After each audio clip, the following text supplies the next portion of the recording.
Good morning mga mahal na kababayan. Bago po nating simulan ng video, ipapakita po natin lahat ng nag-comment sa ating video. Sa naunang video po na in-upload po natin, may nag-comment po doon, both positive and negative. Particularly, yung nagsabi po na one-sided lang po ang video po natin. Panoorin po ninyo ang video at tapusin po ninyo. Shoutout po sa inyong lahat. God bless.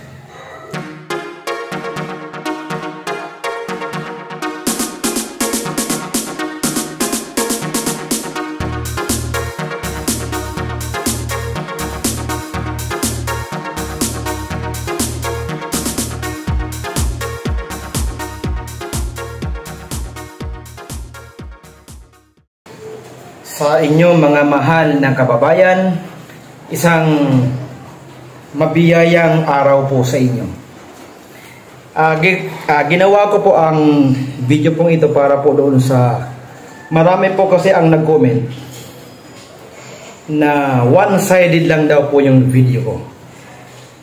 Kasi nga ako bilang isang kaanib sa Iglesia ni Cristo ay doon lang daw ako pumapanig sa mga Duterte.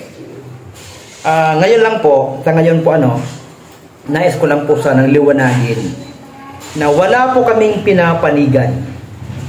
Wala po kaming pinapanigan kahit doong sa side ni Duterte o nitong mahal po nating Pangulong Marcos.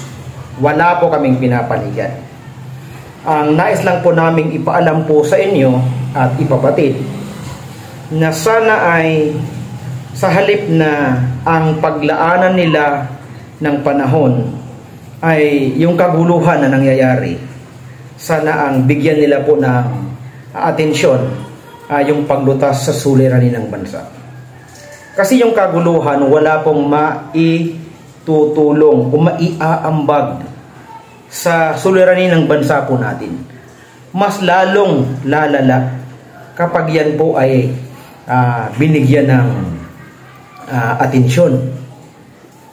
Diba? O tingnan nyo, nung nagsisimula pa lang itong pinaplanong i-impeach itong pangalawang Pangulo, si Sara Duterte, agad na nag-action po ang Iglesia ni Cristo na nagkaroon po ng panawagan para po sa kapayapaan. Hindi po sa kung anong bagay. Ito may nag-comment din. Pati po si Epifanio Labrador ay nag-comment din po sa akin na alamin daw kung ano ang pinakaugat na dahilan bakit itong si BBM, itong si President Marcos at itong si Sara Duterte ay nagkaroon ng alitan, hindi pagkakaunawaan. Sa totoo lang, wala kaming pakialam doon. Ganun lang po yun. Wala po kaming pakialam kung ano po ang naging simula ng kaguluhan po nila. Ang nais lang po namin, kung kaya naman nilang ayusin na sa kanilang sarili, na hindi na kailangan mag-rally pa, hindi na kailangan ang taong bayan na makialam, pati yung mga kasama po natin, ng mga kababayan, ba't hindi maayos? Di po ba? Kasi bakit sasabihin nyo naman, wala ka palang pakialam, bakit nag-aano ka? Kasi nga po marami ang nagko-comment na one-sided lang daw po ang pag-vlog natin. Wala po kaming pakialam doon sa mga politician po na yan. Ang nais lang po ng Iglesia ni Cristo, ayusin ang dapat na ayusin. Kung magawang magpatawaran, bakit ba kailangan dumating sa kasuhan? Bakit kailangan pa dumating sa mag-impeach, di ba? Pwede naman siguro naman na kapag nakalapag ng batas, ay may batas naman tayo. O di ba? Hayaan na natin ang batas ang humatol. Huwag tayo. Huwag tayo ng mga mamamayan. Bakit? Kasi nga, nasulat ang batas para sundin ng taong bayan ng pamahalaan. Aba kung mapatunayan na talaga itong si BP Sara ay talagang may kasalanan at itong mga Duterte ay talagang mga kriminal. So be it, di ba? So be it. Sana, ikulong sila. Di ba? Ikulong sila. I-impeach ang dapat na i-impeach. Ganun. Hindi tayo kalaban noon. Ang atin lang, ganito lang. Sana, kung matapos ang problema na yan, isa na. Matugunan ang pangangailangan ng Pilipinas, ng mga sambayan ng Pilipino. Ganun lang po yun. Diba? O kung talagang walang kasalanan naman itong si Romualdez sa ginawa na pinalabas nitong si Rodrigo Duterte doon sa mga blanco na walang mga lamang amount. Yung mga blanco na dapat may pera nakalagay doon, hindi naka-state. O, diba? Kaya nga nakasuhan ng falsification of public documents yun. 12 counts po yun. Kung hindi naman yung totoo, di wala. Diba? Kung hindi naman totoo itong mga kasalanan ni Duterte, di wala. Ganoon lang naman yun. Ang mahalaga po sa atin, sana tayo mga Pilipino ay magkasundo po tayo. Pati ba naman yung mga vlogger, pati ba naman yung mga pari-pari tayong mga Filipino, kailangan pa ba nating dumaan sa ganong bagay na kailangan ba na magkampi-kampi tayo? Pari-pariho po nating kababayan yan. Itong si Sara, kababayan itong si Duterte, si Marcos. Itong si Marcos, kababayan din. Pare-pareho tayong mga Filipino, mga kababayan. Bakit hindi natin pagkaisahan na sana manawagan tayo na magkaisa tayo. Let us be united. Let us be united at wag na yung siraan ng siraan. Ganun lang naman po yun. Ganun lang po ang gusto ng Iglesia ni Cristo. Mapayapang bansa. Di ba? Mapayapang bansa, maunlad na bansa, nagtutulungan. Di ba? Nagtutulungan, umuunlad, payapa, walang naaapak ang kapwa Pilipino. Dapat lang nga, di ba? Dapat tayo nga. Dapat tayo talaga ng mga Pilipino ay nagkakaisa. Di po ba? Paano nga tayo magkakaisa? Kung ito mismong mga inihalal po nating mga leader, itong inihalal po nating Pangulo, pangalawang Pangulo, pati mga kongresista na pag-command na, o maglagda kayo, agad lumagda ni hindi man lang sinisiyasat. Sa totoo lang yung impeachment kay BP Sara, marami po ang nalabag na batas doon. Hindi dumaan sa proper proceedings, sa proper nalabag nga noon yung Supreme Court ruling, di ba? Hindi nyo ba napansin mga kababayan?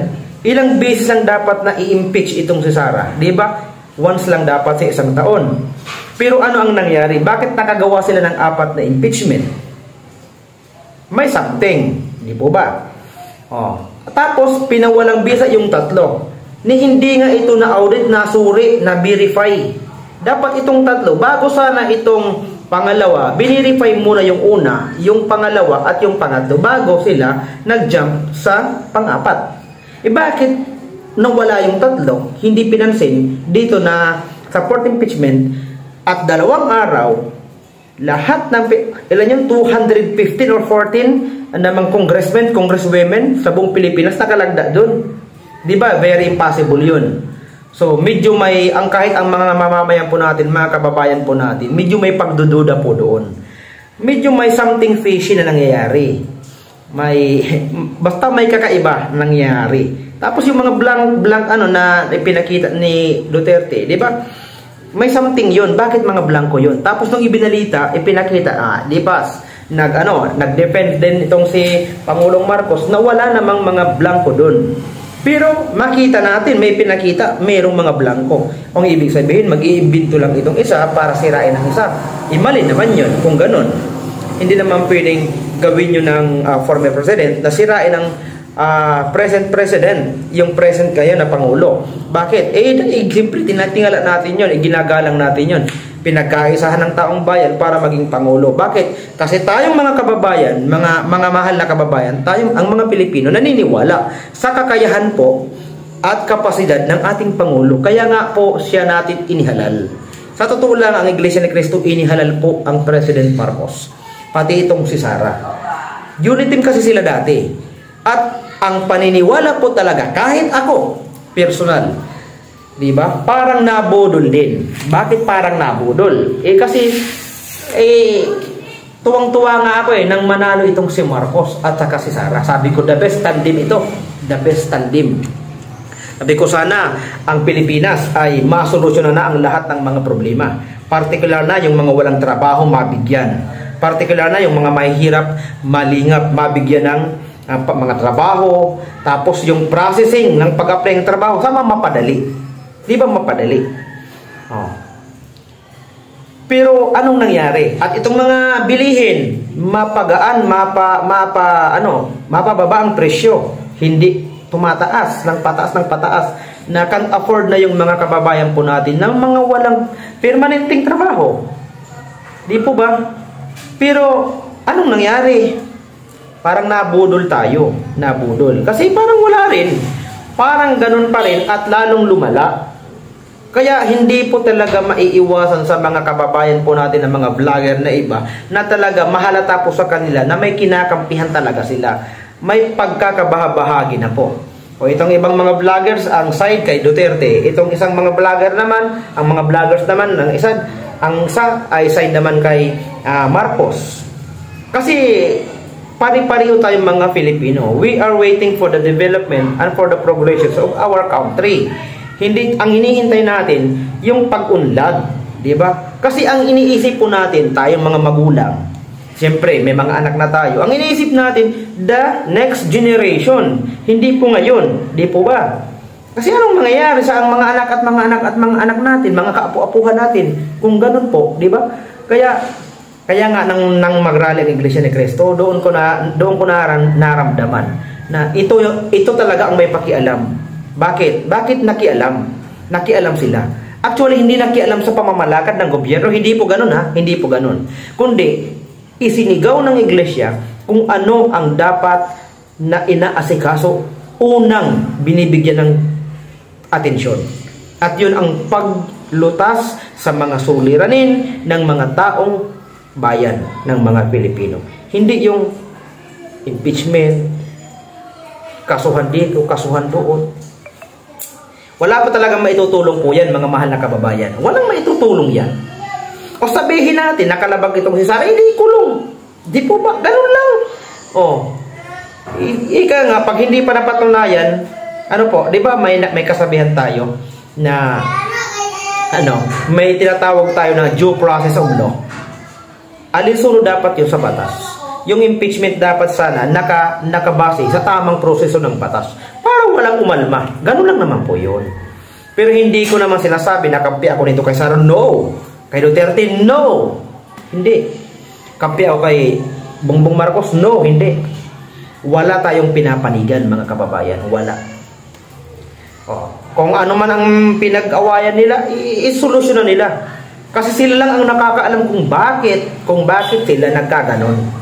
Sila lang na mga sarili nila ang nakakaalam nun. Si Duterte, si Sara at saka si BBM. Sila lang ang may nakakaalam nun. Ang taong bayan bulag sa nangyayari. Di ba bulag? Kung ano yung marinig, yun lang ang paniniwalaan.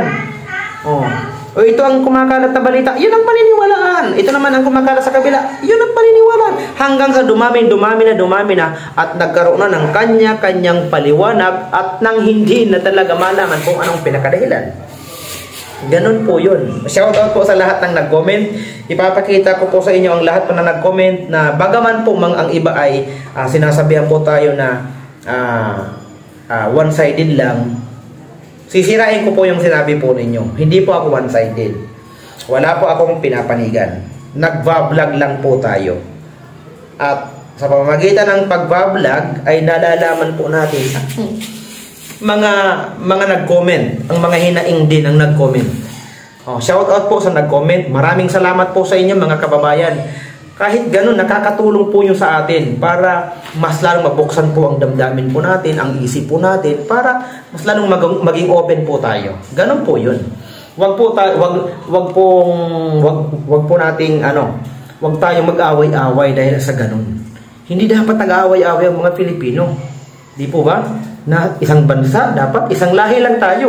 Isayang naman ng pagkamatay ng mga bayani natin para lang magkaroon ng kalayaan ng Pilipinas. Tapos tayo mismo ng mga Pilipino, nagbabangayan, nag-aawayan. Walang kwentang kamatayan ng mga bayani natin noon.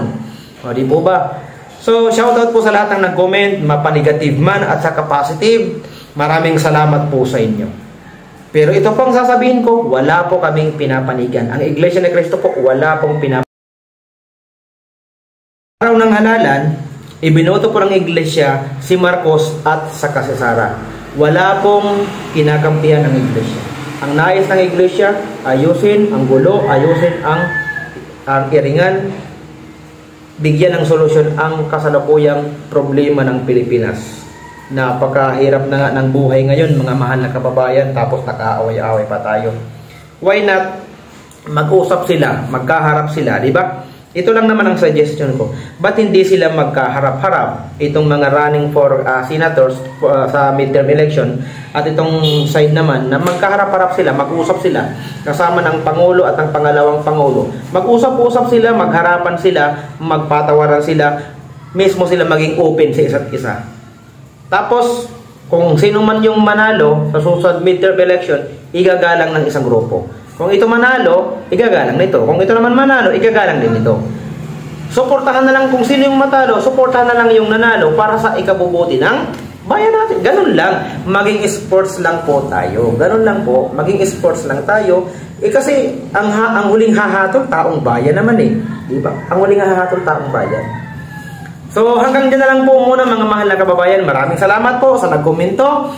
Maraming salamat sa nagbigay ng kanilang mga saluubin sa video po natin.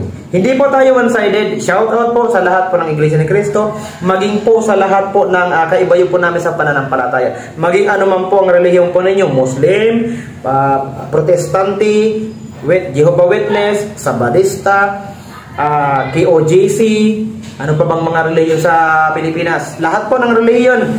Sabihin natin pati mga Buddhist. Shout out po sa inyong lahat. So maraming salamat po sa panonood at don't forget po to click the subscribe button and the bell button. I-bell on nyo na lang po every time kasi po na mag-upload tayo para po una po kayo at updated po kayo every time na mag-upload po ako ng video. Maraming salamat po at God bless po sa ating lahat. God bless po sa magiging yung mananalo po sa halalan. God bless din po sa mangunguna na Pangulo natin kung sino yung ihalal ng tambay. God bless po sa kanya. Wala po tayong pinapanigan. Sige po at maraming salamat.